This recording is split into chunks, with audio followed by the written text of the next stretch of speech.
Okay, I've gathered my supplies and I'm quickly going to run through how I make the flowers. You are more than welcome to, if you have lots of flowers on hand, to use ready-made flowers. If you want to try and make your own, this is a good video to learn. It's very simple. I've sizzixed out, I've used these 3 dies and these 2 dies from this, and I've just sizzixed out a whole lot.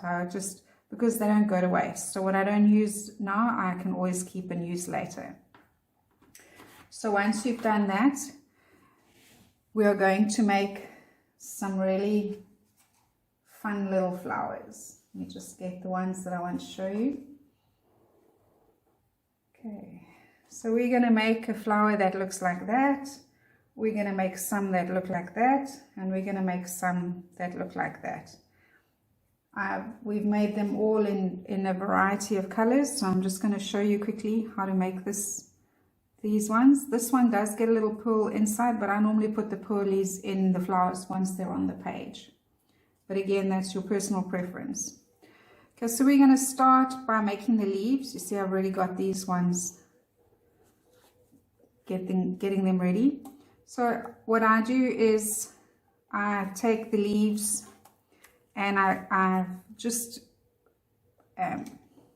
score a line down the middle of the leaf. It just makes it easier to fold. So down the middle of the leaf, I make a little score line like that. And then they are much easier to fold in half, especially when you need to ink that solid line. Then it's done for you. It's easier than trying to fold your papers in half and struggling because they are small. This is just like a little piece of foam that's easy to push into to get the score line. Once I did that, I didn't want a dark green or a too bold a green because the colors in my layout are soft. So I chose an oxide, bundle sage oxide. We can just squish some down on the mat. And I added to that some bundle sage distress ink. You just put some of that down as well, and then I just misted that, give it some water, and then I used my finger to mix the two together so that the oxide has just a little bit more of that dye ink in it, and then pressed the leaves into the ink so that they could get quite saturated with ink. Just let it sit there so that the ink can pull into the paper, because remember the paper is porous, and if you turn it over you can see that it's starting to take some color. Once I had done that, I then, because they are wet, I just squished them and put them aside to dry. I normally leave these to air dry, but if you are in a hurry you can use your heat tool to heat set them, but they dry reasonably quickly because they're not that wet. Okay, we'll just leave those two. Then once they've dried, we can open them up, and they are all nice and wrinkly and starting to look a little distressed. Remember, the oxides and the dye, when you dilute them with water like that, when you add water to get them to react, they do dry a little lighter than what you can see if I put them next to each other. I'm going to open this one up because even though it's a little bit wet, I'll squish it again. You can see the ink is darker on that one than this one, and it will dry lighter, which works in our favor because we can now go in and add just a little bit of ink where we want it to be. Okay.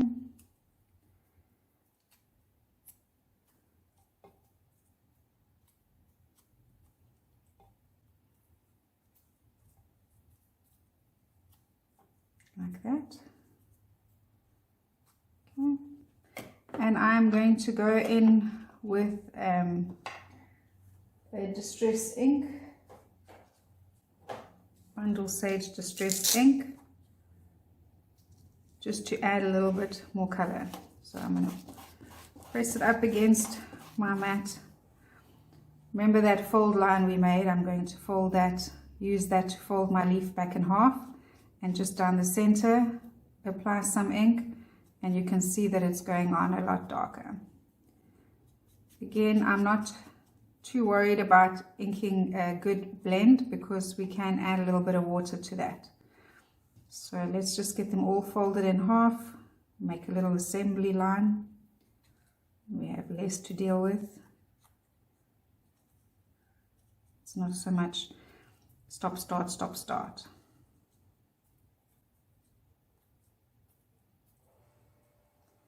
I suggest that you put a day aside for embellishment making or making flowers and leaves, and that you make a variety of flowers and leaves in varying colors. I mean, we can make dark green, we could make a mid green, we can make a bright green, just to have them all on hand. You could even make leaves, autumny color leaves with the rusty hinge and fossilized amber, that kind of thing, so that you have autumn leaves on hand.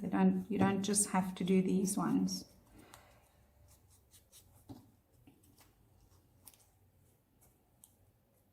Okay. And remember that distress ink is always a more vibrant color than the oxide, because the oxides have a more chalky pastel effect, color to it, and they are opaque, so they cover, whereas distress ink is translucent, so it will cover. But if we put another color over this, that the colors will blend rather than sit on top of each other.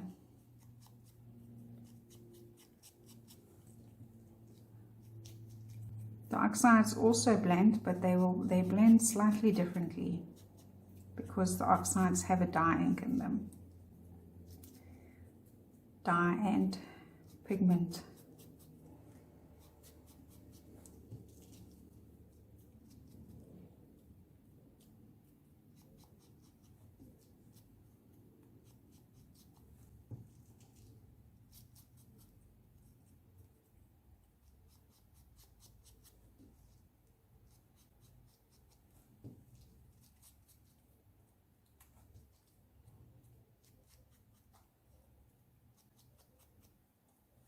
I'm just going to leave these little guys to dry off to the side there. I'll get them all, yeah. So once that's done, we can go in with some bundle sage and just go over the leaf a little bit more, and that dark that's under there will create a nice shadow.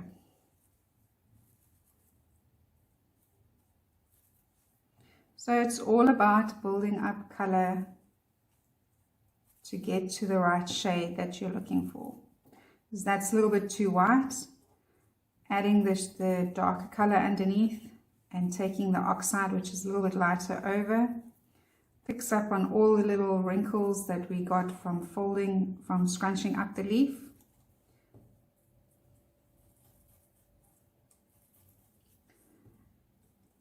Remember, by adding layers like this, you get a nice shaded, almost realistic effect instead of just a plain old flat inked in one color leaf. This will add texture and dimension to your page, which is what you're looking for. Well, it is what I'm looking for. I'm not sure what it is you're looking for. Alright, so that's that. And then just to add a little bit of brown. Where did it go? It was here. Oh, there it is.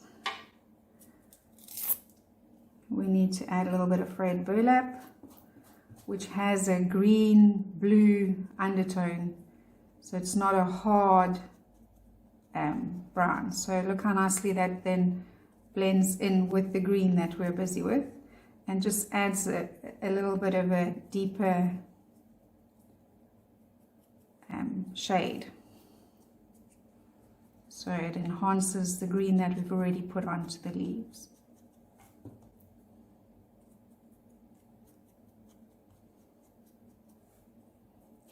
And I'm not applying a lot, it's just a little bit. I'm also just touching here and there, so if I miss a spot, that's also okay. I'm not doing a solid, making sure I get every piece of the leaf. I'm really just gently adding, almost just tapping the edges with the blending tool.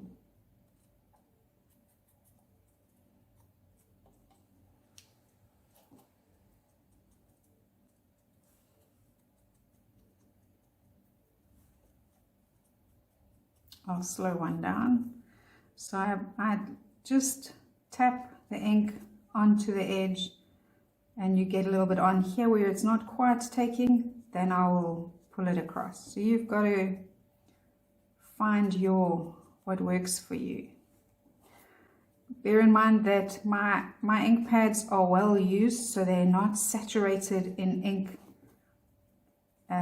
like if they were brand new. So if they were brand new, you would literally have to tap lightly, pick up, and you could be able to get the same effect. If your inks are brand new and you rub like this, you're going to get a pool of ink on your blending tool, and it will come off the tool a lot darker.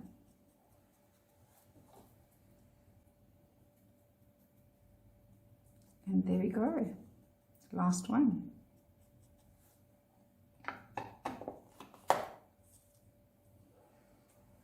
There we have a whole lot of leaves done and dusted, ready for our layout. I'm going to put them aside for when we need them.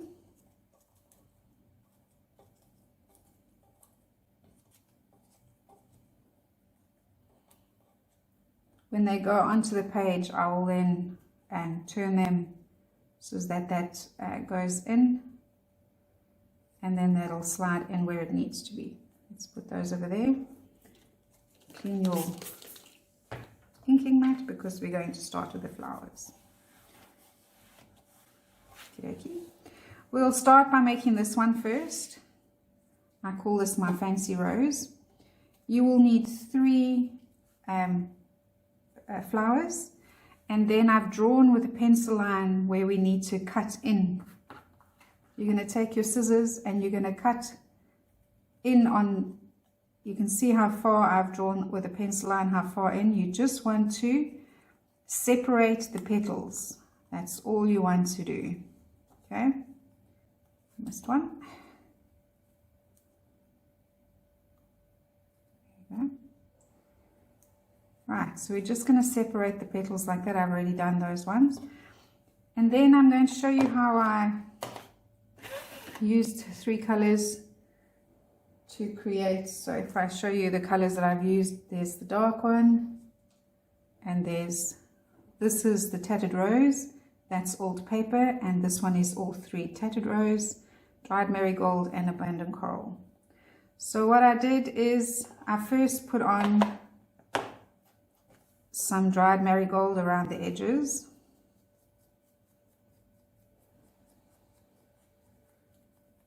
You really just want to get some ink on the tips of the flowers. And again, I'm not too worried about having a good blend or not, because we are going to add water to this, and that will do the work for us. Okay, so I did my dried marigold like that. When I put it on my pattern paper, I'm going to bring a little piece of when I put it down on the stripe, that it was just too bright. The dried marigold was just too orange, and I wanted a more coral look. So I took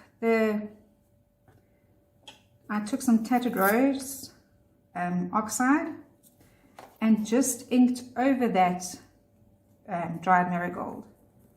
So I just took my brush and went around the edges lightly like that. And by doing this, I've remember what I said, that the oxide will sit on top of the other color but will also blend, so you get a new color. So you can see the difference between the bright orange, and if you look now, I'm starting to get it to work more into a tone that will suit my pattern paper.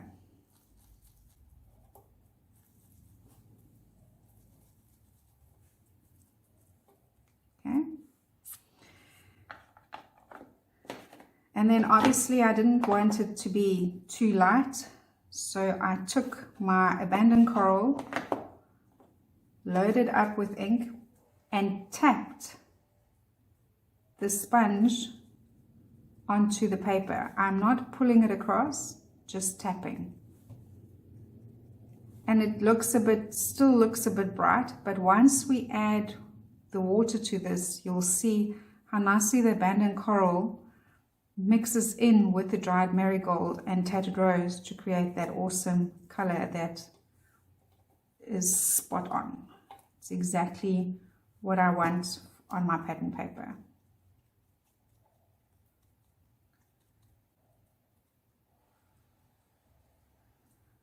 Okay, I have a piece of paper here to show you.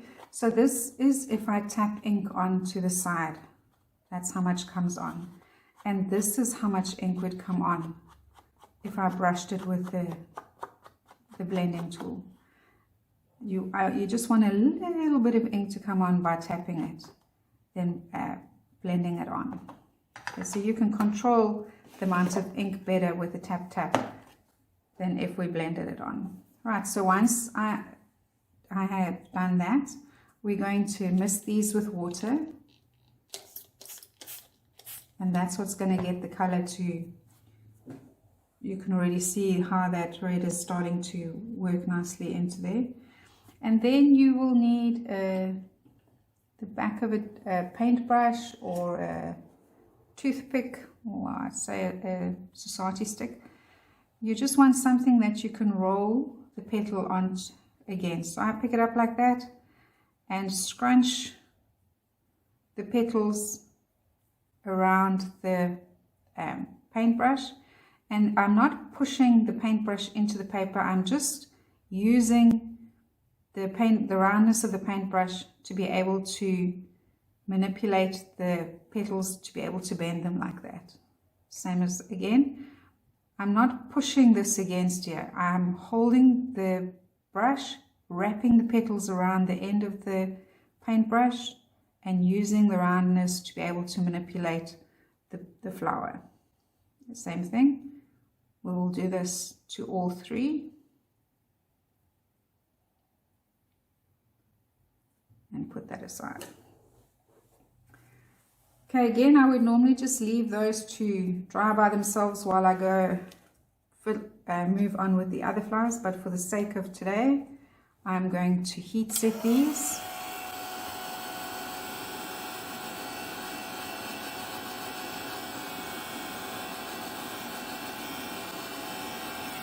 Right, they do not have to be bone dry. I just want them to be damp, that I can open them up. And you can already see how nicely the flowers are starting to take some shape, and how the color has changed from too orange to too pink to just right.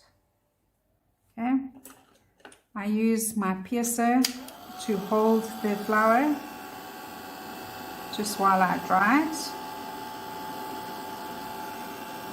You want them now, while they're open, you will need them to be all together dry before we do the next step.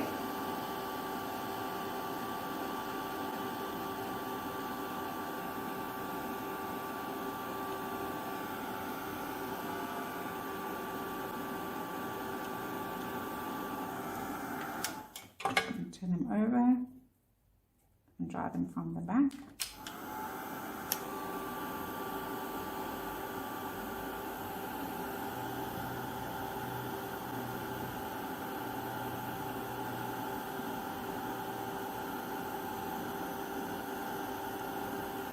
And there you go. They are crispy, like you can hear when you pick them up, you can actually hear when you pull on them that they have dried nice and crispy. For the next step, I use some tweezers. Choose one of them, and you're going to put the tweezer in the middle of the petal. Turn the top part of the petal up and the bottom part of the petal down, so it's like a little twist.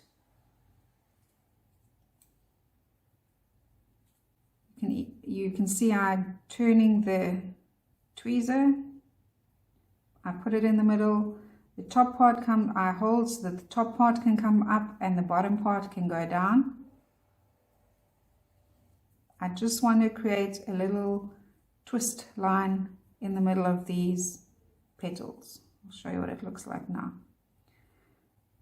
So it's just made a little ridge in the middle of each petal. For the next step, you're going to need a quilling tool, and this one I just slide in and turn. I use that to turn my petals down. If you do not have a quilling tool, but you have, we'll pretend this is a toothpick, you can put the toothpick behind the petal and just use that to help you roll it down. Okay, I just find with a quilling tool you can get a tighter roll, which is what we need for these.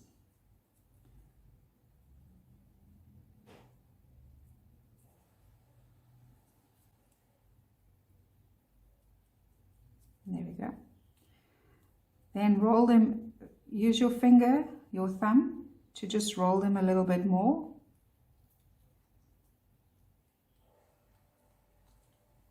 And there we go. We will do that, so you've got one where you've twisted with the tweezer, you've got that one rolled, and we will roll another. Same thing. You want to roll the inked side out. So the side that you didn't ink is in the middle.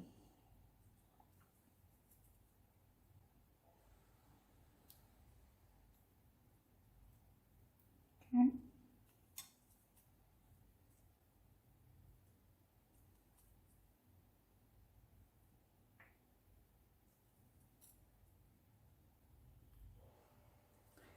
And we'll roll them in a little bit tighter. And there you go. So to create this flower, we need the base. We need one that's going to go this way. And we need one that's going to show up like that. That is how we are going to attach. And you start from the bottom back and work your way to the top. You're going to use some glossy accents. You can use a high-tech glue as well, but you just want a strong glue that that will hold long term. You don't want to use Pritz or anything like that. So that first one goes on. We're then going to use the one that's down. Pull that apart slightly, and you're going to lay the petal in the groove of the flower at the bottom, like that. When you've got it lined up to the center, you can use an embossing tool, stylus,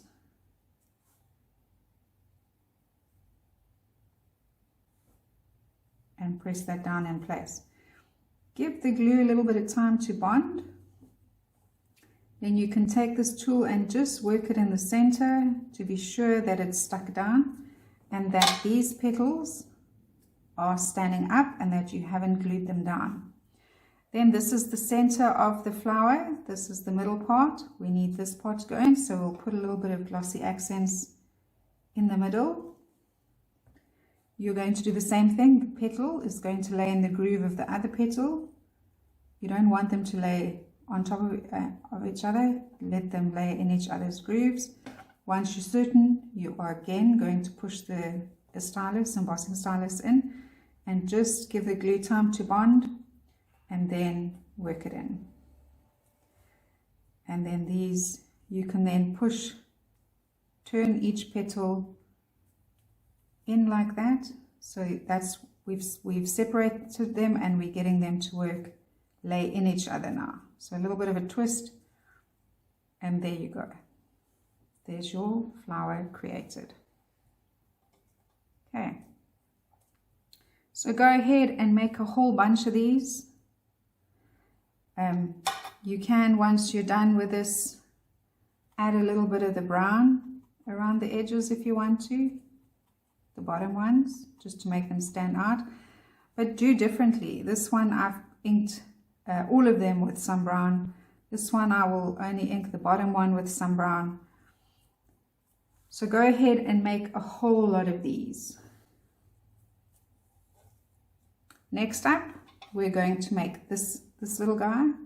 I know it doesn't look like much right now, but once he's got his pull in and laying in the build-up of the flowers, you'll see how nice he looks. Okay, so there were the 3 different sizes. We have a large, a medium, and a small.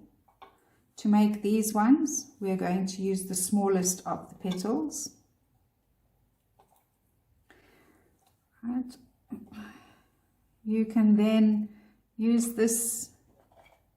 This has been inked with old paper. I'm going to use some tattered rose to do these ones. Again, you're going to apply the ink just to the edges. For these particular ones, the next lot that we're going to do, you would need to do both sides. So ink up both sides of your flowers.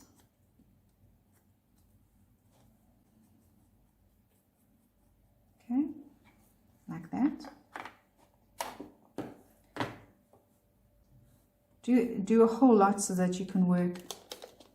And then you just want to put on a little bit of water. You just want to get them damp. You don't want them to be too wet. And if you have a piece of foam, a mouse pad will work. You just want something that gives you a bit of that you can push into it. Okay.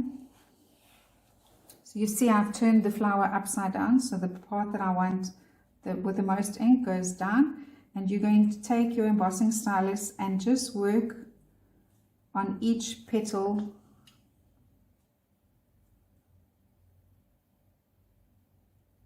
I think it's going to be better if I use the tweezer. So I'm going to hold it down with the tweezer. I normally hold it with my finger, but I think they're getting in the way. And you're just going to gently move the embossing tool around the end of the petal so that you can see they are starting to lift up. So they're not laying flat anymore. They're starting to curve slightly on the petal itself. Then you're going to take that same embossing stylus and pull from the top of a petal in. And you're going to do it on each petal. Pull from the top of the petal, pull it in. And you will see that it's now starting to cup. The flower wants to cup around the embossing tool.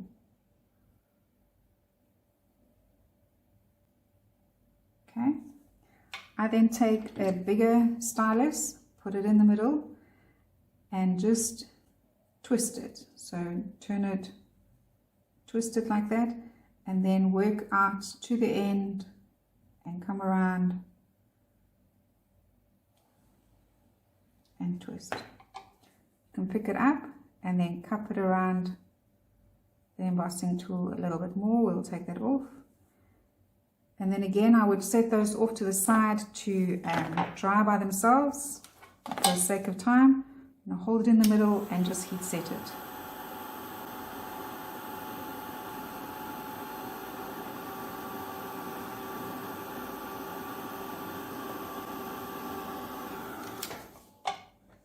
Right.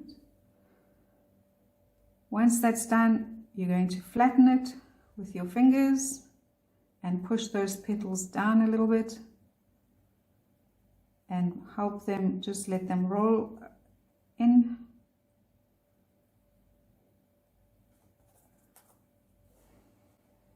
Okay, and push down and let them roll.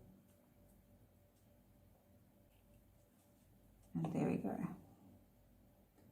So So there we have these turned, the petals turned up. And like I say, at this stage they don't look like much, but once they're in your on your layout in between with a little pearly in, and you're able to manipulate these petals better, they will make a difference. So you want to make yourself a whole stack of those. I don't want to say make 3, 4, 5 because you don't know how full you want your little bouquet of flowers to be. So we need to make those. Then to make this one, I've shown you before, we'll use this. You're going to again ink around the edges, just a little bit. We're going to put on some water just to dampen it. You can do it off your foam or on. Turn it over. Then we're going to work on the back of this one, and the same thing. You're going to just use your stylus to round the top of each petal. So we are getting the flower to cup.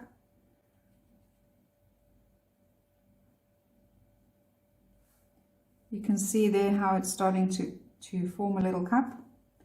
Again, you're going to pull with the same one, pull each petal to the middle so that it cups even more and wants to almost close up like a bud.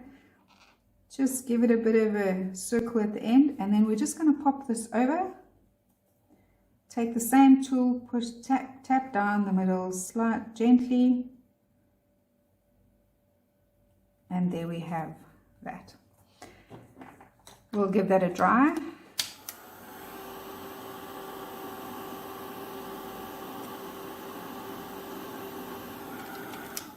Then these ones, because the color faded so much, I just went around the edges in that tapping motion again, just to add another layer of ink and just to give that from light to dark effect. And I just went around and around and around until I was happy with the layer of ink that I'd managed to get on. So get out your dies, sizzix out flowers. All these techniques can also be done on the petals that look like that. They've already been separated, so you just don't have to cut in between. These flowers will present just slightly differently, but you will be able to do exactly what we've done. Wet it, stylus, pull, turn it over, and you will have created some awesome little flowers. So go sit in front of the TV, watching your favorite movie, when you feel like doing something but you don't know what to do, and create a whole bunch of flowers that we can then add, and leaves that we can add to our layouts. The last thing I'm going to show you is how to take a pre-made flower that sort of fits but not quite, and we're going to change it up. I'm going to go a little bit darker with this one, so I'm going to add abandoned coral to this. In my layout, I added tattered rose and old paper to some of them. I did do abandoned coral. I've used very few of them. So we're going to take some abandoned coral and tap on ink, not rub on like we were doing previously, but tap on a little ink onto the flower like that. Bear in mind that the abandoned coral is a dark color, so it is a little bit dark for what I wanted in this layout. We just can then, before we start to blend, add in some more tattered rose. So now I've tapped on abandoned coral. Now we can go and rub in the tattered rose, and you will see now how nicely that blends onto the rose before we add the water. Okay, so the two colors together really look awesome. So we are just going to add a bit of water to this.